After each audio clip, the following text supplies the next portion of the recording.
Hi students, welcome to Karunya Physics classes. So JEE Mains 2026 next week నుండి మనకు start అవుతున్నాయి right. So ఈ last few days preparation tips ఎలా prepare అవ్వాలి ఈ లాస్ట్ ఫ్యూ డేస్లో. అట్ ద సేమ్ టైం మనము ఈ ఎగ్జామ్ సెంటర్కి ఏ రిక్వైర్డ్ డాక్యుమెంట్స్ మనం తీసుకోవాలి, ఏ ఐటమ్స్ క్యారీ చేయకూడదు అనేది క్లియర్గా ఈ వీడియోలో నేను ఎక్స్ప్లెయిన్ చేస్తాను రైట్. సో యాక్చువల్గా ఈ లాస్ట్ ఫ్యూ డేస్ ఆఫ్ ప్రిపరేషన్లో మీరు ఏ టిప్స్ ఫాలో కావాలి సార్? ఫస్ట్ పాయింట్ ఎప్పుడైనా గుర్తుపెట్టుకో, ఫస్ట్ మీ బ్రెయిన్ ఫోకస్ చేయి, టార్గెట్ చేయి. అంటే మనము మెయిన్స్లో పర్ఫెక్ట్గా పర్ఫామ్ అవ్వడానికి ఫస్ట్ నువ్వు హార్డ్ వర్క్ చేయాలి. నువ్వు హార్డ్ వర్క్ చేయకోకుండా ఏదో అంటే ఎక్స్టర్నల్ ప్రెజర్స్ బేస్ చేసుకొని, అంటే మా కోసమో, అంటే నథింగ్ బట్ లెక్చరర్స్ కోసమో లేదా పేరెంట్స్ కోసమో అలా కాదు నాన్న. నువ్వు ఇంట్రెస్ట్తో చదవాలి, నువ్వు త్రూ యువర్ హార్ట్ నువ్వు హార్డ్ వర్క్ చేయాలి. అలా హార్డ్ వర్క్ చేసినప్పుడే నువ్వు రిజల్ట్ ఎక్స్పెక్ట్ చేస్తావు నాన్న. ఇప్పుడంతా టైం వేస్ట్ చేసుకొని నువ్వు లాస్ట్లో సరిగ్గా చదువుకోకుండా నువ్వు ఎంత బాధపడినా ఈ డేస్ ఈ టైం నీకు రాదు నాన్న. కాబట్టి first focus on your preparation. So నువ్వు డీవేట్ చేసుకోవద్దు నీ బ్రెయిన్ని, ఫస్ట్ కాన్సన్ట్రేట్ చెయ్యి, you get your good result in your IIT right. So ఇక్కడ యాక్చువల్గా ఈ లాస్ట్ ఫ్యూ డేస్లో చాలామంది చేసే తప్పు ఏంటి అంటే ఏదో కొన్ని చాప్టర్లు చదువుకోవడం అలా కాదు నాన్న. సో ఏవి కూడా ఏ సబ్జెక్ట్ మీద మ్యాథ్స్ కానీ ఫిజిక్స్ కానీ కెమిస్ట్రీ కానీ ఇంపార్టెంట్ చాప్టర్స్ అనేవి చదవద్దు. All you have to read. So ఒకే ఒకటి నాన్న గుర్తుపెట్టుకో, అన్నీ మీరు చదువుకోవాలి నాన్న. ఆల్ సిలబస్, మీరు ఏది కూడా ఇంపార్టెంట్ అని నమ్మద్దు. All syllabus you have to cover. So మీరు టోటల్ సిలబస్ని అంతా కవర్ చేయాలి. మ్యాథ్స్లో కానీ ఫిజిక్స్లో కానీ కెమిస్ట్రీలో కానీ మీకు ఇవే ఇంపార్టెంట్ అంటే ఆ షిఫ్ట్లో అది వచ్చంటాయి.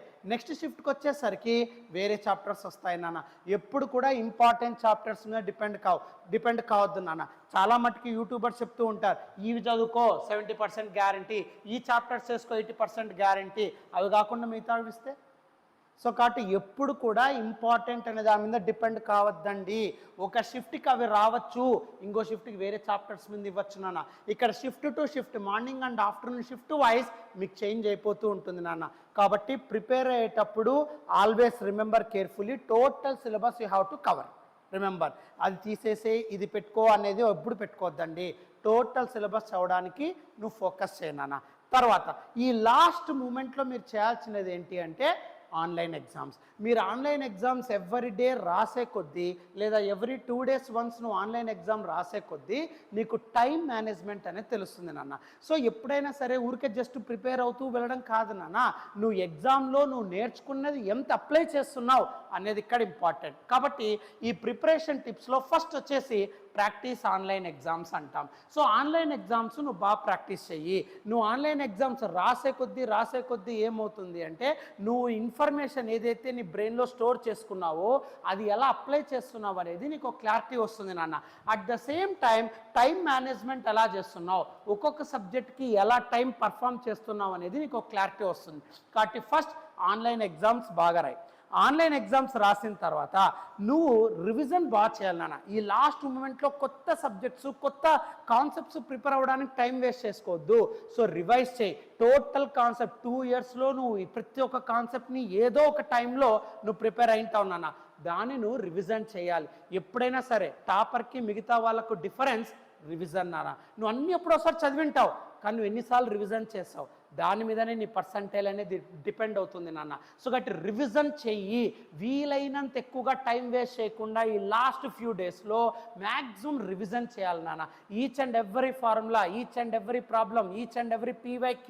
సో మీరు ప్రీవియస్ ఇయర్ బుక్స్లో ఉండే ఈ ప్రాబ్లమ్స్ కానివ్వండి, ఇంపార్టెంట్ ఫార్ములాస్ కానివ్వండి, 1 shot వీడియోస్ మన ఛానల్లో అవైలబిలిటీలో ఉంటాయి. ఆ ఫార్ములాస్ కానివ్వండి, మీ నోట్స్లో మీ మెటీరియల్లో ఎగ్జాంపుల్ ప్రాబ్లమ్స్ కానీ, ప్రీవియస్ ఇయర్ బుక్లో ఏవైతే ఎగ్జాంపుల్స్ ఉంటాయి, ఏవైతే ఫార్ములాస్ యూస్ చేసింటారో ఆ కాన్సెప్ట్స్ కానీ అవన్నీ కూడా నువ్వు రివిజన్ చేస్తూ వెళ్ళాలి. Maths physics chemistry all syllabus you have to cover. నువ్వు రివిజన్ ఎంత బాగా చేస్తావో నీ పర్సంటైల్ అంత హైలో ఉంటుంది నాన్న.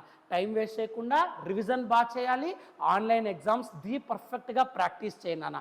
తర్వాత నువ్వు ఎగ్జామ్కి వెళ్ళిన తర్వాత టైం మేనేజ్మెంట్ మోస్ట్ ఇంపార్టెంట్ నాన్న. మీరు మ్యాథ్స్ కానీ ఫిజిక్స్ కానీ తీసుకున్నప్పుడు ఎక్కువగా లెంతీ ప్రాబ్లమ్స్ కొన్ని పడుతూ ఉంటాయి నాన్న, ఒక్కొక్క షిఫ్ట్లో మనం చెప్పలేము నాన్న. సో ఆ లెంతీ ప్రాబ్లమ్స్ కోసం ఎక్కువ టైం వేస్ట్ చేసుకోవద్దు. ఫస్ట్ మీరు కెమిస్ట్రీ స్టార్ట్ చేయి. మీరు ఎప్పుడైనా సరే ఎగ్జామ్ జేఈ మెయిన్స్ రాసేటప్పుడు ఫస్ట్ ఎప్పుడైనా సరే కెమిస్ట్రీ, తర్వాత ఫిజిక్స్, తర్వాత మ్యాథ్స్ ఇలా ప్లాన్ చేసుకుంటూ వెళ్ళండి. అది కూడా ఎందుకు ప్లాన్ చేయమంటానని ఇలా కెమిస్ట్రీ, ఫిజిక్స్, మ్యాథ్స్ అని ఫస్ట్ నువ్వు వచ్చిండే బిట్స్ చేసుకుంటూ వెళ్ళాలి నాన్న.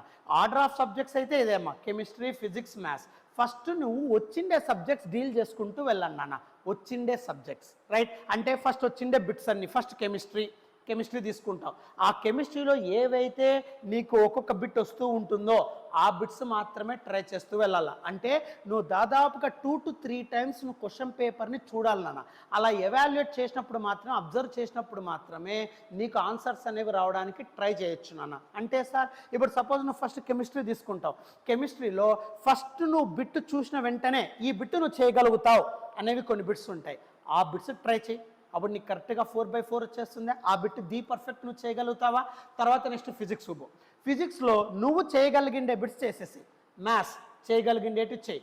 నువ్వు లెంత్ ప్రాబ్లమ్స్ నువ్వు టచ్ చేసినప్పుడు, ఇదేమో చూడడానికి చాలా ఈజీగా అనిపించింది సార్, చేసేటప్పుడు మధ్యలో రాలేదు సార్, ఒక 3 minutes తర్వాత కూడా నువ్వు ఆన్సర్ చేయలేకపోతే వదిలేసి ఆ బిట్ని, గో ఫర్ నెక్స్ట్ బిట్.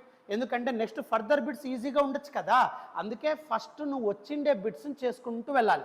అది ఫస్ట్ రౌండ్ నాన్న. సెకండ్ రౌండ్ ట్రై చేస్తే నువ్వు ఆన్సర్ చేయాలా, అంటే ట్రై చేస్తే ఆన్సర్ రావాలా. అటువంటి బిట్స్ ఉన్నాయా ఫస్ట్ అవి చూడు, అది సెకండ్ రౌండ్. థర్డ్ రౌండ్ నువ్వు వచ్చిండేటివి ట్రై చేస్తే వచ్చేటివి అన్నీ చేసింటావు కాబట్టి థర్డ్ రౌండ్ నువ్వు జస్ట్ రిమైనింగ్ బిట్స్ మీద ఫోకస్ చేస్తూ ట్రై చేస్తూ ఆన్సర్ వచ్చేంత వరకు నువ్వు ప్లాన్ చేయొచ్చు. అలా నువ్వు 3 hours యూటిలైజ్ చేసుకోగలిగితే నీకు the best percentile, high percentile మీరు ఎక్స్పెక్ట్ చేయొచ్చు నాన్న. కాబట్టి ఎప్పుడైనా సరే క్వశ్చన్ పేపర్ని 3 times మీరు అబ్జర్వ్ చేయడానికి, చూడడానికి ట్రై చేయండి.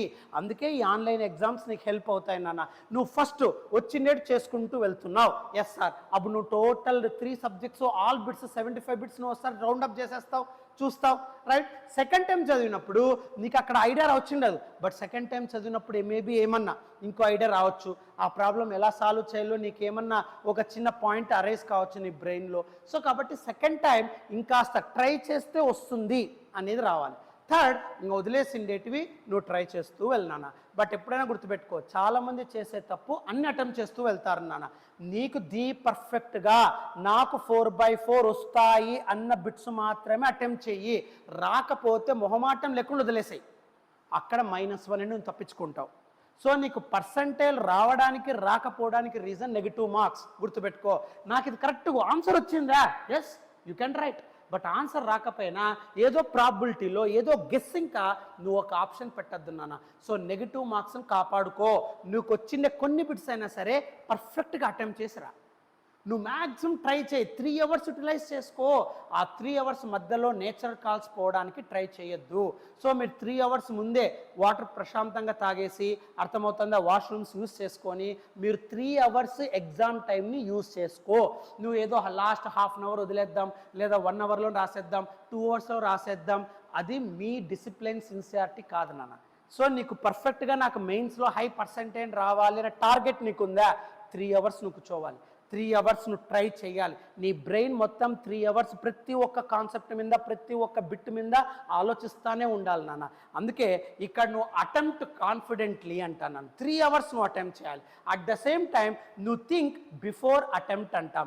అంటే నువ్వు అటెంప్ట్ చేసేటప్పుడు కంపల్సరీగా థింక్ చేయి, ఆలోచన చేయి. ఊరికే గుడ్డిగా ఏదో బిట్ చూస్తానే నాకు రాలేదు సార్ అని వదిలేద్దు నాన్న. నువ్వు ఆలోచన చేయి, నా దగ్గర 2 years నేను చదివాను, ఇప్పుడు రివైజ్ చేశాను, ఇన్ని కాన్సెప్ట్స్ నేను చదివాను, సో నా కాన్సెప్ట్కి ఏమన్నా ఈ ప్రాబ్లం మ్యాచ్ అవుతా ఉందా, ఏమన్నా ఫార్ములా అప్లై చేస్తే వస్తుందా, అసర్షన్ రీజన్లో స్టేట్మెంట్ కరెక్టేనా, రీజన్ కరెక్టేనా, అలా వస్తుందా, ఆలోచన చేయి. నువ్వు కంపల్సరీగా చదివింటావు. ఆ రివిజన్ చేసే టైంలో నీకు ఇవన్నీ కూడా గుర్తొస్తాయి నాన్న. అందుకే 3 hours నువ్వు కాన్ఫిడెంట్గా అటెంప్ట్ చేయాలి. So think before you attempt the exam అంటాను. సో కాబట్టి అలా కెమిస్ట్రీ కానీ, ఫిజిక్స్ కానీ, మ్యాథ్స్ కానీ నీకు ఎక్కువ టైం స్పెండ్ అవుతా ఉంది అంటే ఆ బిట్లోకి వెళ్ళిపోవద్దు, గో ఫార్ నెక్స్ట్ బిట్. అలా నువ్వు ట్రై చేస్తే, ఫస్ట్ చూస్తానే వచ్చే బిట్స్ కొన్ని ఉంటాయి, ట్రై చేస్తే వచ్చే బిట్స్ కొన్ని ఉంటాయి, ఇంకా ట్రై చేసినా రాని ఉంటాయి, బట్ లాస్ట్ వరకు నువ్వు ట్రై చేస్తూనే ఉండు.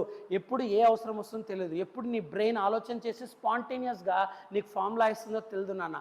కాబట్టి కాన్ఫిడెంట్గా అటెంప్ట్ చేయి.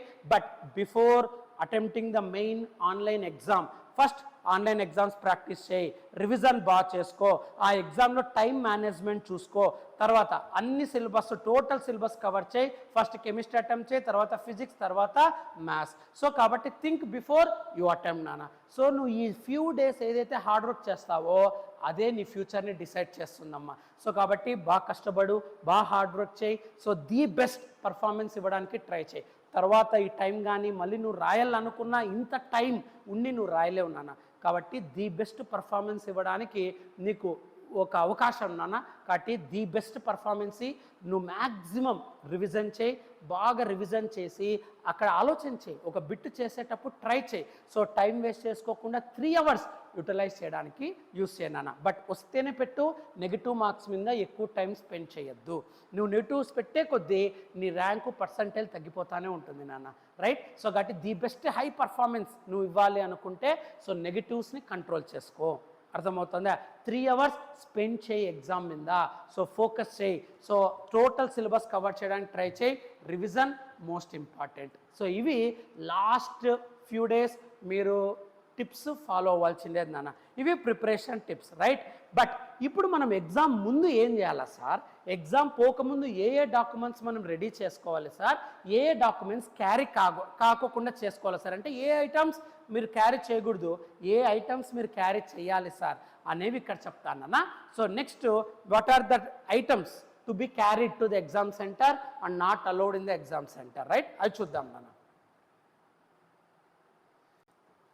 సో ఇక్కడ చూడన్నా, నువ్వు online IIT JEE mains 2026 exam నీకు సిటీ ఇంటిమేషన్ సెంటర్లో ఇచ్చింటారు కదా ఏమని, సో ఈ డేట్లో నీకు ఎగ్జామ్ సెంటర్ ఉంటుంది అని చెప్పింటాడు కదమ్మా. సో ఈ 19th కానీ లేదా 18th కానీ, అంటే ఈ సాటర్డే, సండే, మండే, ఈ 3 daysలో అంటే 17, 18, 19 ఈ 3 daysలో మీకు ఈ అడ్మిట్ కార్డ్ రిలీజ్ అవుతుంది నాన్న. ఆ అడ్మిట్ కార్డ్ రిలీజ్ అయిన వెంటనే మీరు ఫస్ట్ దాన్ని డౌన్లోడ్ చేసుకోవాలి, రైట్. ప్రింట్అవుట్ తీసుకోవాలి. దాంతోపాటు అడ్మిట్ కార్డ్తో పాటు నీకు ఒక సెల్ఫ్ డిక్లరేషన్ ఫామ్ అనేది ఇస్తాడు నాన్న. అర్థమవుతుందా? సో సెల్ఫ్ డిక్లరేషన్ ఫామ్ అనేది ఉంటుందమ్మా. సో ఈ 3 కూడా ఫస్ట్ క్యారీ చేయాలి నాన్న. ఏ డాక్యుమెంట్స్ మీరు క్యారీ చేయాలా సార్ అంటే, ఫస్ట్ వచ్చేసి అడ్మిట్ కార్డ్ నాన్న. సో అడ్మిట్ కార్డ్ని మీరు క్యారీ చేసుకోవాలా. మీకు ఏదైతే దాన్ని హాల్ టికెట్ అంటాం, నథింగ్ బట్. సో అడ్మిట్ కార్డ్ని ఫస్ట్ డౌన్లోడ్ చేసుకో. అర్థమవుతుందా? సో డౌన్లోడ్ చేసుకొని ఆ అడ్మిట్ కార్డ్తో పాటు ఆధార్ కార్డు మీ దగ్గర ఏదైతే ఉందో ఆ ఆధార్ కార్డు తీసుకోండి. అది కూడా colour, okay. So colour xerox కానీ లేకపోతే మీ గవర్నమెంట్ ఏదైతే ప్రిస్క్రైబ్ చేసి ఉంటుందో ఆ ఆధార్ కార్డు తీసుకోండి నాన్న, రైట్. సో ఏ డాక్యుమెంట్స్ క్యారీ కావాలంటే admit card, Aadhaar card, self declaration form. ఈ అడ్మిట్ కార్డ్తోనే ఈ సెల్ఫ్ డిక్లరేషన్ ఫామ్ అనేది ఉంటుంది నాన్న. ఈ సెల్ఫ్ డిక్లరేషన్ ఫామ్ ఎలా ఉంటుంది సార్ అంటే ఇలా ఉంటుందన్న. అడ్మిట్ కార్డ్తో పాటు సెల్ఫ్ డిక్లరేషన్ ఫామ్ ఇలా ఉంటుంది. అర్థమవుతుందా? సో సెల్ఫ్ డిక్లరేషన్ ఫామ్ అంటే ఇలా ఉంటుంది బాబు, okay. So applied for paper 1 అంటే బీటెక్ రా, పేపర్ 2 అంటే బీఆర్ కమ్మ, right. So medium of question paper English, date of exam ఇది 25 నేను చూపిస్తాను డిక్లరేషన్ ఫామ్. బట్ మీ అడ్మిట్ కార్డ్తో పాటు ఈ self declaration form A4 size పేపర్లో మీరు ఫస్ట్ ప్రింట్అవుట్ తీసుకోవాలి కంపల్సరిగా. ఏవేవి? ఈ అడ్మిట్ కార్డ్ కానీ ఈ సెల్ఫ్ డిక్లరేషన్ ఫామ్ కానీ, రైట్. A4 సైజు పేపర్లో మీరు కంపల్సరిగా తీసుకోవాలి నాన్న. ఏదేది? Admit card, self declaration form, A4 size పేపర్లో. అర్థమవుతుందా? జిరాక్స్ తీసుకో, ప్రింట్అవుట్ తీసుకో. A4 సైజు పేపర్లో ప్రింట్అవుట్ తీసుకోవాలి కంపల్సరిగా. అర్థమవుతుందా? ఈ admit card, self declaration form. Admit card అంటే like your hall ticket. So అది ఫస్ట్ A4 సైజులో ప్రింట్అవుట్ తీసుకో. తర్వాత సెల్ఫ్ డిక్లరేషన్ ఫామ్ A4 సైజులో ప్రింట్అవుట్ తీసుకో. ఆధార్ కార్డ్ ఎట్లా మీ దగ్గరే ఉంటుంది, రైట్. ఆ ఆధార్ కార్డ్ తీసుకో. అర్థమవుతుందా? సో ఈ సెల్ఫ్ డిక్లరేషన్ ఫామ్ ఇలా ఉంటుంది. అర్థమవుతుందా? సో ఏ టైమింగ్ ఇస్తాడు? Timing of exam. ఇక్కడ సెల్ఫ్ డిక్లరేషన్ ఫామ్లో రిపోర్టింగ్ టైం అని ఇస్తాడు నాన్న. రిపోర్టింగ్ టైం మ్యాక్సిమం 1 hour ముందే అక్కడ ఉండు. అర్థమవుతుందా? మీకు అడ్మిట్ కార్డ్ రిలీజ్ అయిన వెంటనే మీకు ఏ సెంటర్ తెలుస్తుంది కదా, డేట్ ఆఫ్ ఎగ్జామినేషన్ సెంటర్ తెలుస్తుంది. డేట్ ఆల్రెడీ మీకు తెలుసు, ఎగ్జామినేషన్ సెంటర్ ఏదో మీకు తెలుసు. మీ సిటీలో ఆ ఎగ్జామ్ సెంటర్ ఎక్కడైతే ఉందో బిఫోర్ డే ఓన్లీ ఒక్కసారి వెళ్ళి విజిట్ చేయి. ఎన్టీఏ ఎగ్జామ్ సెంటర్ అని చెప్పి అక్కడ క్లారిటీగా మెన్షన్ చేసి ఉంటాడమ్మా. సో కాబట్టి మ్యాక్సిమం ఇంజనీరింగ్ కాలేజెస్లో ఇస్తారు, అర్థమవుతుందా? బట్ కానీ మీరు అక్కడ బిఫోర్ డే ఓన్లీ ఒక్కసారి వెళ్ళి చూసుకొని రండి అడ్రస్ కరెక్ట్గా ఉందా లేదా. ఎందుకంటే లాస్ట్ మినిట్లో నువ్వు ఒక అడ్రస్ సెంటర్ పోయి వేరే అడ్రస్లోకి వెళ్ళి అలా కన్ఫ్యూజ్ కావద్దండి. ఎందుకంటే ఇంజనీరింగ్ కాలేజ్ నేమ్స్ అన్నీ సేమ్గా ఉంటాయి, రైట్? కాబట్టి college code each and everything చూసుకొని వెళ్ళాలి. కాబట్టి before exam date only, before exam day only మీరు ఒక్కసారి సెంటర్ని విజిట్ చేసుకొని రండి, కన్ఫర్మ్ చేసుకొని రండి. మనకు వచ్చింది అడ్మిట్ కార్డులో ఉండే డీటెయిల్స్, ఆ ఎగ్జామ్ సెంటర్ డీటెయిల్స్ సేమ్ ఉన్నాయా లేవా ఫస్ట్ అది వెరిఫై చేసుకోండి. ఆ వెరిఫై చేసుకున్న తర్వాత ఇక్కడ క్లారిటీకి ఇస్తున్నాను సెల్ఫ్ డిక్లరేషన్ ఫామ్లో reporting time at the centre అంటాడు. అంటే మామూలుగా ఎన్ని గంటలకు నువ్వు రావాలి, రిపోర్టింగ్ టైం చేయాలి. తర్వాత ఎంట్రీ గేట్ క్లోజింగ్ టైం అది కూడా ఇస్తాను నాన్న. ఆ టైం దాటితే 1 మినిట్ లేట్ అయినా నీకు ఎగ్జామ్ సెంటర్లో అలో కాదు, గుర్తుపెట్టుకో. మీకు క్లారిటీగా అడ్మిట్ కార్డులో లేదా సెల్ఫ్ డిక్లరేషన్ ఫామ్లో ఈ కంప్లీట్గా, అందుకే మీరు A4 సైజ్లో ప్రింట్అవుట్ తీసుకుంటే వాడికి ఇవ్వాలి. అట్ ద సేమ్ టైం నీకు ఒక క్లారిటీ వస్తుంది, ఎప్పుడు రిపోర్టింగ్ టైం ఎంత, entry gate closing time at the centre క్లారిటీగా ఇచ్చింటాడు. ఈ టైం దాటి 1 సెకండ్ నువ్వు దాటినా వచ్చినా, అంటే 8:30 ఇచ్చినాడు, ఇక్కడ 8:31కి వచ్చినా నాట్ అలౌడ్, గుర్తుపెట్టుకో. 1 మినిట్ దాటినా నాట్ ఎక్స్క్యూజ్ అన్నాను, నువ్వు ఎగ్జామ్ బయటే, గుర్తుపెట్టుకో, రైట్? సో కాబట్టి అది బాగా గుర్తుపెట్టుకో. తర్వాత నెక్స్ట్ ఇంకా test centre code name address క్లారిటీగా ఇస్తాను నాన్న. దాన్ని బట్టి before day only you have to check that address, okay? తర్వాత నువ్వు ఏదే ఫోటో ఐడి కార్డు సబ్మిట్ చేసావు అనేది ఇచ్చింటాడు, రైట్? ఇది సెల్ఫ్ డిక్లరేషన్ ఫామ్ ఇలా ఉంటుంది, ఓకే? ఈ సెల్ఫ్ డిక్లరేషన్ ఫామ్లో ఇక్కడ నాన్న candidates photo same as uploaded on application form to be affixed before reaching the centre అంటాడు. సో సెంటర్కి రీచ్ అవ్వక ముందే నువ్వు ఫోటోగ్రాఫ్ని ఇక్కడ అతికించాలి. అంటే అప్లికేషన్లో ఏదైతే నువ్వు అప్లోడ్ చేసావో అదే పాస్పోర్ట్ సైజ్ ఫోటో ఇక్కడ పేస్ట్ చేయాలి, అర్థమవుతుందా? నెక్స్ట్ ఇక్కడ చూడన్న candidates left hand thumb impression to be affixed before reaching the centre అన్నాడు. సో సెంటర్కి వెళ్ళక ముందే నువ్వు అప్లికేషన్ ఫామ్లో ఏదైతే పాస్పోర్ట్ సైజ్ ఫోటో ఉందో అది ఇక్కడ అప్లోడ్ చేయాలి. తర్వాత నీ లెఫ్ట్ హ్యాండ్ థంబ్ అన్నాడు, లెఫ్ట్ హ్యాండ్ థంబ్ ఇది నువ్వు బ్లూ పెన్తో కానీ బ్లాక్ పెన్తో కానీ మొత్తం అలాగే ఇక్కడ అంతా గీసేసినావు అనుకో, గీసేసి నువ్వు థంబ్ ఇంప్రెషన్ చేయొచ్చు కదా. నువ్వు పెన్తో మామూలుగా బ్లూ పెన్తో బ్లాక్ పెన్తో ఈ థంబ్నంతా మొత్తం షేడ్ చేయనా, ఇదంతా షేడ్ చేసేసి నువ్వు పేపర్ మీద పెట్టేసాలి ఇలా, అర్థమవుతుందా? సో ఇలా థంబ్ ఇంప్రెషన్ మీరు పెట్టచ్చు నాన్న, అర్థమవుతుందా? పెన్తోనే, లేదా మీ దగ్గర స్టాంప్ ప్యాడ్ కానీ ఇంక్ ప్యాడ్ కానీ ఉందనుకో, ఆ ఇంక్ ప్యాడ్తో ఈ లెఫ్ట్ హ్యాండ్ థంబ్ పింటి ఇక్కడ ప్లేస్ చేయాలి, అర్థమవుతుందా? Before reaching the centre. Next చూడు candidate signature to be signed on the day of examination in the presence of invigilator only. So నువ్వు A4 సైజ్ ప్రింట్అవుట్ తీసుకున్న తర్వాత ఈ సెల్ఫ్ డిక్లరేషన్ ఫామ్లో passport size photo, నీ left hand thumb impression, ఈ 2 బాక్సెసే నువ్వు fill చేయాలి, అర్థమవుతుందా? ఈ 3rd బాక్స్ అనేది ఇన్విజిలేటర్ ముందర నువ్వు సైన్ చేయాలి, అర్థమవుతుందా? నువ్వు అప్లికేషన్లో ఏదైతే సైన్ చేసి ఉంటావో అదే సైన్ ఇక్కడ చేయాలి, in front of invigilator, remember carefully, అర్థమవుతుందా? సో ఇలా నువ్వు కంప్లీట్ చేయాలి నాన్న, అర్థమవుతుందా? సో ఈ సెల్ఫ్ డిక్లరేషన్ ఫామ్, ఈ అడ్మిట్ కార్డు ఇవన్నీ కూడా మీకు రిలీజ్ అయిన వెంటనే A4 సైజ్ పేపర్లో మీరు డౌన్లోడ్ చేసుకోవాలి, అర్థమవుతుందా? తర్వాత నెక్స్ట్ వచ్చేసి నువ్వు ఈ డాక్యుమెంట్స్లో ఏదో ఒక డాక్యుమెంట్ని నువ్వు వెరిఫై చేసుకొని వెళ్ళొచ్చు నాన్న. అంటే ఐడి ప్రూఫ్ అంటారు, అంటే నువ్వు ఒరిజినల్ క్యాండిడేటా కాదా అని ప్రూఫ్ చేయడానికి ఐడి చెక్ చేస్తాడు. ఈ ఐడి చెక్లో ఏమేమి తీసుకెళ్ళచ్చు సార్ మీరు అంటే పాన్ కార్డ్ కానీ, డ్రైవింగ్ లైసెన్స్ కానీ, ఓటర్ ఐడి కానీ, పాస్పోర్ట్ కానీ, ఆధార్ కార్డ్ విత్ ఫోటోగ్రాఫ్, ఇది కలర్ ఉండాలి నాన్న, అర్థమవుతుందా? కలర్ ఆధార్ విత్ ఫోటోగ్రాఫ్ తీసుకోండి. తర్వాత ఈ ఆధార్ అయినా ఓకేనా, కలర్ జిరాక్స్ తీసుకోండి, don't take black and white, colour xerox తీసుకోండి ఇది, ఓకే? ఒరిజినల్ ఆధార్ కార్డు ఉన్నా ఓకే, ఒరిజినల్ ఆధార్ కార్డు ఉంది sir okay, original Aadhaar card లేదు సార్ ఈ ఆధార్ ఉంది సార్ తీసుకో, but Aadhaar card colour xerox అయితే బెస్ట్ నాన్న, బాగుంటుంది. తర్వాత నెక్స్ట్ రేషన్ కార్డు ఉన్నా పర్లే, so Aadhaar enrolment number maintain క్లారిటీగా కనబడేటట్లు తీసుకోవాలి నాన్న. ఇంకా ఒకవేళ కాలేజ్ ఐడి కార్డు కూడా తీసుకొని వెళ్ళొచ్చు కదా నాన్న, మీ జూనియర్ కాలేజ్ ఐడి కార్డు మీ దగ్గర ఉంటే ఆ ఐడి కార్డు కూడా తీసుకెళ్ళచ్చు, దానిలో తప్పేం లేదు, okay? So that's your wish, right? So కాబట్టి దీనిలో ఏదో ఒకటి ఉందా లేదా చూసుకోండి, వెరిఫై చేసుకోండి, అర్థమవుతుందా? ఏదైనా ఒక్కటి ఉన్నా చాలు నాన్న. సో మీకు తెలిసి ఆధార్ కార్డు ఉంటుంది, ఈ ఆధార్ ఉంటుంది, లేదా కాలేజ్ ఐడి కూడా తీసుకొని వెళ్ళండి ప్రూఫ్ కోసం, క్లారిటీగా అయిపోతుంది అన్న. తర్వాత నెక్స్ట్ వచ్చేసి అమ్మ ఇక్కడ ఎక్స్ట్రా ఫోటోగ్రాఫ్స్ కూడా మీరు తీసుకొని వెళ్ళాల్సి ఉంటుందమ్మా, అర్థమవుతుందా? సో ఎక్స్ట్రా ఫోటోగ్రాఫ్స్ దీంతో పాటున 2 పాస్పోర్ట్ సైజ్ ఫోటోగ్రాఫ్స్ అప్లికేషన్లో ఏదైతే మీరు అప్లై చేసింటారో సో 2 పాస్పోర్ట్ సైజ్ ఫొటోస్ కూడా మీరు తీసుకొని వెళ్ళండి. ఎందుకంటే అక్కడ మీరు సెల్ఫ్ డిక్లరేషన్ ఫామ్లో ఒకటి ఎతికిపించింటారు, రైట్? తర్వాత ఎగ్జామ్ సెంటర్లో బిఫోర్ ఇన్విజిలేటర్ మీకు అక్కడ ఎగ్జామ్లో వాడు ఒక ఓఎంఆర్ షీట్ ఇస్తారు, దానికి కూడా అటాచ్ చేయడానికి అవసరం అవుతుందన్న. కాబట్టి 2 పాస్పోర్ట్ సైజ్ ఫోటోగ్రాఫ్స్ అటెండెన్స్ షీట్లో అటాచ్ చేయాల్సి ఉంటుందన్న, అర్థమవుతుందా?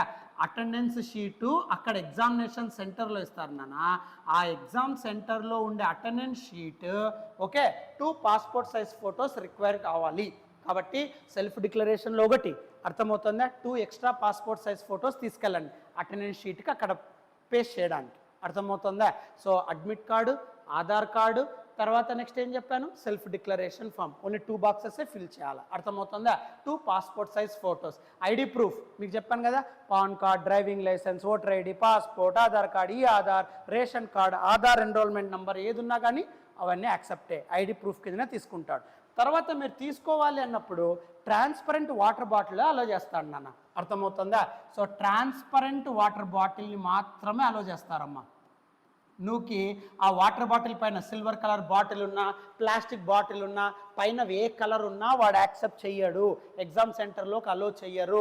సో ట్రాన్స్పరెంట్ బాటిల్ మాత్రమే ఉంటుంది నాన్న, ట్రాన్స్పరెంట్ బాటిల్ని మాత్రమే అలో చేస్తారు. కంపల్సరీగా వాడిని కనపడాలి వాటర్ బాటిల్లో ఏముంది అనేది. ఇలా క్లోజ్డ్ ఉన్నప్పుడు యూ కెనాట్ గెట్ ఇట్. అంటే ఇప్పుడు మామూలుగా నువ్వు ఇలాంటి వాటర్ బాటిల్స్ తీసుకున్నావు అనుకోండి, లేదా ఇక్కడ వేరే కలర్ ఉండే తీసుకున్నావు అనుకోండి, నాట్ అలౌడ్. ట్రాన్స్పరెంట్ అంటే లోపల కూడా వాటర్ కనబడాలి క్లారిటీగా, దానిపైన ఎటువంటి కిన్లే స్టిక్కర్లు అట్లాంటి స్టిక్కర్స్ అలాంటివి ఏమి ఉండకూడదు నాన్న. అలా ట్రాన్స్పరెంట్ వాటర్ బాటిల్స్ అలౌడ్ నాన్న ఫర్ యువర్ ఎగ్జామ్, అర్థమవుతుందా?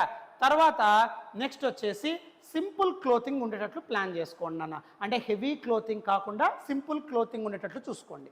తర్వాత అంటే ఎక్కువగా టీషర్ట్స్, జీన్స్ ప్యాంట్ ఓకే అలాంటి ఉండేటట్టు ప్లాన్ చేసుకోండి. తర్వాత సో డ్రెస్ కోడ్, చైన్స్ కానీ రింగ్స్ కానీ, ఇయర్ రింగ్స్ కూడా అమ్మాయిలకైతే లాకెట్స్ లేకపోతే కీ చైన్స్ నాట్ అలౌడ్, అర్థమవుతుందా? సో లాకెట్స్ కానీ, కీ చైన్స్ కానీ, అర్థమవుతుందా, రింగ్స్ కానీ ఇవన్నీ కూడా నాట్ అలౌడ్ నాన్న.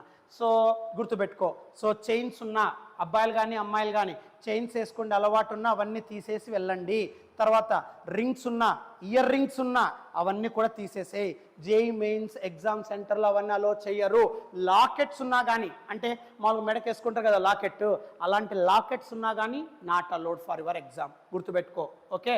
So chains, rings, lockets not allowed. తర్వాత writing pad, so writing pad కానీ ఎలక్ట్రానిక్ గ్యాడ్జెట్స్ కానీ, అర్థమవుతుందా, కీస్ కానీ అవన్నీ కూడా నాట్ అలౌడ్ నాన్న. మామూలు మీ ఎగ్జామినేషన్ సెంటర్లో ఇవన్నీ తీసుకెళ్ళినా అక్కడ ఒక టోకెన్ పెట్టి సైడ్కి పెట్టేయచ్చు నాన్న, అర్థమవుతుందా? సో ఇప్పుడు సపోజ్ నేను బండిలో వచ్చినాను సార్, ఆ కీస్ ఎక్కడ పెట్టాలా సార్, అక్కడే వాళ్ళన్నీ కూడా ప్లేస్ చేస్తారు నాన్న. అంటే అక్కడ స్టార్టింగ్ గేట్ దగ్గరే, gate of your exam centre దగ్గరే అవన్నీ కూడా ప్లేస్ చేసేసి మీకు ఒక ఏమంటారు, ఒక ఎంట్రీ టికెట్ లాగా ఇస్తారు నాన్న. సో మీరు అది మళ్ళీ ఎగ్జామ్ అయిపోయిన తర్వాత మళ్ళీ మీ బిలాంగింగ్స్ మీరు చూసుకోవచ్చు, డోంట్ వరీ. బట్ ఎగ్జామ్ సెంటర్కి అయితే ఇవి లేకోకుండా ప్రిఫర్ చేయండి. రైటింగ్ ప్యాడ్ కానీ ఎలక్ట్రానిక్ వాచెస్, కొంతమంది ఎలక్ట్రానిక్ వాచెస్ కట్టుకొని ఉంటారు నాన్న, అవి కూడా నాట్ అలౌడ్, గుర్తుపెట్టుకో. క్యాలిక్యులేటర్ కానీ, లాగర్థం బుక్స్ కానీ, రైటింగ్ ప్యాడ్స్ కానీ, ఈవెన్ దో ఎక్స్ట్రా పేపర్స్ కూడా మీరు తీసుకోవాల్సిన అవసరం లేదు. అడిషనల్ పేపర్స్ కూడా వాళ్ళే ఇస్తారు, రఫ్ పేపర్స్ వాళ్ళే ఇస్తారన్న. నువ్వు పెన్, పెన్సిల్ తీసుకోపో, అర్థమవుతుందా? సో ఎందుకు సార్ అంటే పెన్ తర్వాత పెన్సిల్ ఇవి ఉండడానికి ట్రై చేసుకో. ఎందుకంటే ఒకవేళ నాకు 4 పేపర్లు ఇస్తాను సార్, నేను తర్వాత ఇయ్యను ఉన్నాడు అనుకోండి ఇన్విజిలేటరు, నీకు ఆ పెన్తో రాసేస్తే నీకు టైం వేస్ట్ అయిపోతుంది. సో కాబట్టి పెన్సిల్ లేదా simple pen, you can go for it. So pen తీసుకెళ్ళినా చాలు, అర్థమవుతుందా? బ్లూ ఆర్ బ్లాక్ పెన్ తీసుకెళ్ళండి సరిపోతుంది. వెహికల్ కీస్ కూడా not allowed, remember careful. Vehicle keys కూడా తీసుకొని పోవడానికి నో ఎలిజిబుల్ నాన్న, సో నాట్ అలౌడ్ అమ్మ. తర్వాత నెక్స్ట్ వచ్చేసి ఎప్పుడైనా సరే digital copy not allowed. Sir నా దగ్గర ఫోన్లో ఉంది సార్, నా దగ్గర ప్యాడ్లో ఉంది సార్ అంటే అలో చెయ్యరు, కంపల్సరిగా ప్రింట్అవుటే ఉండాలి, గుర్తుపెట్టుకో. సో ఇక్కడ సెల్ ఫోన్లో కానీ చూడమ్మా, ప్రింటెడ్ అడ్మిట్ కార్డ్, అర్థమవుతుందా? సాఫ్ట్ కాపీ కానీ ల్యాప్టాప్లో ఉంది సార్ అని చెప్పేసి not accepted. So must be a printed copy, గుర్తుపెట్టుకో. సో ఇంకా ఆధార్ ఐడీస్ ఇవన్నీ కూడా acceptable Aadhaar card, passport, voter ID, driving licence, PAN card ఇవన్నీ must be original and not expired. ఇవి జాగ్రత్తగా గుర్తుపెట్టుకో. అర్థమవుతుందా? ఇవన్నీ ఒరిజినల్ ఐడి కార్డ్సే నువ్వు తీసుకెళ్ళాలి. అర్థమవుతుందా? సో నా జిరాక్స్ తీసుకెళ్తాను సార్ అంటే నాట్ అలౌడ్, వాడు ఒప్పుకోడమ్మా. Original Aadhaar card, original voter card, original driving licence, original PAN card, original ID not expired, expire కాకుండా. So okay, 2 passport size photos తీసుకోవాలా, సెల్ఫ్ డిక్లరేషన్ ఫామ్, తర్వాత పీడబ్ల్యూడి సర్టిఫికేట్ కూడా తీసుకోవాలన్నా. అంటే డిజేబుల్ పీపుల్ ఎవరైతే ఉంటారో caste certificate no need, but disable PW students, physically handicapped students ఎవరైతే ఉంటారో ఆ పీడబ్ల్యూడి వాళ్ళు కంపల్సరీగా అఫీషియల్ సర్టిఫికేట్ తీసుకొని వెళ్ళాలి నాన్న. ఇది బాగా గుర్తుపెట్టుకో. పీడబ్ల్యూడి సర్టిఫికేట్ కూడా must and should. Physical handicapped students ఎవరైతే ఉంటారోమ్మా వాళ్ళు, మిగతా people normal people caste certificate no need at all. అర్థమవుతుందా? సో నీకు ఆల్రెడీ అప్లికేషన్ ఫామ్లో నువ్వు ఫిల్ చేసేసింటో, స్కాన్ చేసి పంపించింటావు కాబట్టి no need. But physical handicapped students మాత్రం పీడబ్ల్యూడి సర్టిఫికేట్ అని ఉంటుంది. ఆ పీడబ్ల్యూడి సర్టిఫికేట్ కంపల్సరీగా ఉండాలి. ఎవరైతే ఫిజికల్ హ్యాండిక్యాప్డ్ ఉన్నారో వాళ్ళు అఫీషియల్ సర్టిఫికేట్, ఒరిజినల్ సర్టిఫికేట్ కంపల్సరీగా తీసుకెళ్ళాలి. ఇది బాగా గుర్తుపెట్టుకో. ఓకే, తర్వాత నెక్స్ట్ వచ్చేసి సో ఇక్కడ చూడన్నా, no admit card no entry. Admit card లేకపోయినా యూ కెనాట్ ఎంటర్ నాన్న. So ID must match your application. మీరు ఏదైతే ఐడి కార్డ్ అక్కడ సబ్మిట్ చేసింటారో అప్లికేషన్లో ఐడి కార్డ్ మ్యాచ్ అవ్వాలి నాన్న. తర్వాత digital copies not allowed, I already told you. తర్వాత transparent water bottle, comfortable transparent stationery, hand sanitizer ఇవ్వచ్చు. కొంతమంది సార్ నేను మాస్క్ వేసుకుంటాం సార్, మాస్క్ వేసుకుంటాం సార్ అంటారు. ఆ మాస్క్లు కూడా వాళ్ళు ఇస్తారు. You don't worry. JEE mains exam సెంటర్లో వాళ్ళే మాస్క్స్ ఇస్తారు. నువ్వు మాస్క్ వేసుకొని పోతాను సార్ అంటే నాట్ అలౌడ్. నీ పర్సనల్ మాస్క్ నాట్ అలౌడ్. అర్థమవుతుందా? ఆ ఎగ్జామ్ సెంటర్ వాళ్ళే మాస్క్స్ ప్రొవైడ్ చేస్తారు. అర్థమవుతుందా? పెన్ ఒక్కటి నువ్వు తీసుకొని పో, రైటింగ్ ప్యాడ్ తీసుకొని పోవద్దు, ఎటువంటి papers no need. So admit card, తర్వాత సెల్ఫ్ డిక్లరేషన్ ఫామ్, తర్వాత మీ Aadhaar card, ID proof original. అర్థమవుతుందా? పీడబ్ల్యూడి అయితే పీడబ్ల్యూడి సర్టిఫికేట్, హ్యాండిక్యాప్డ్ అయితే ఇవి నువ్వు కంపల్సరీ తీసుకొని వెళ్ళాలి. Digital not allowed. So digital watches కానీ, రింగ్స్ కానీ, ఇయర్ రింగ్స్ కానీ, లేదా లాకెట్స్ కానీ, అర్థమవుతుందా, అలాంటివన్నీ నాట్ అలౌడ్. గుర్తుపెట్టుకో. ఓకే, లాగర్థమ్ బుక్స్, క్యాలిక్యులేటర్స్ ఇవన్నీ కూడా not allowed. You already know these things, right? తర్వాత నెక్స్ట్ వచ్చేసి ఇంకా మీకు తెలిసిందేటే, so mobile phones, smart watches, tablets, bluetooths ఇవన్నీ not allowed. Digital pens, okay, so ఇవన్నీ నాట్ అలౌడ్ అని మీకు తెలుసు. తర్వాత సో ఎటువంటి నోట్స్ అవన్నీ తీసుకొని పోకూడదు నాన్న. అర్థమవుతుందా? సో ఇవన్నీ కూడా నాట్ అలౌడ్. ఓకే, సో తర్వాత బ్యాగ్స్, పర్సెస్, వ్యాలెట్స్ ఇవి కూడా నాట్ అలౌడ్ నాన్న.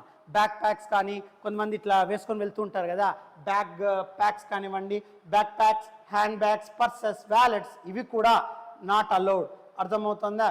సో ప్యాక్డ్ ఫుడ్ ఐటమ్స్ కూడా not allowed. So water bottles, అది కూడా ట్రాన్స్పరెంట్ వాటర్ బాటిల్స్ మాత్రమే అలౌడ్ నాన్న, రైట్? సో తర్వాత నెక్స్ట్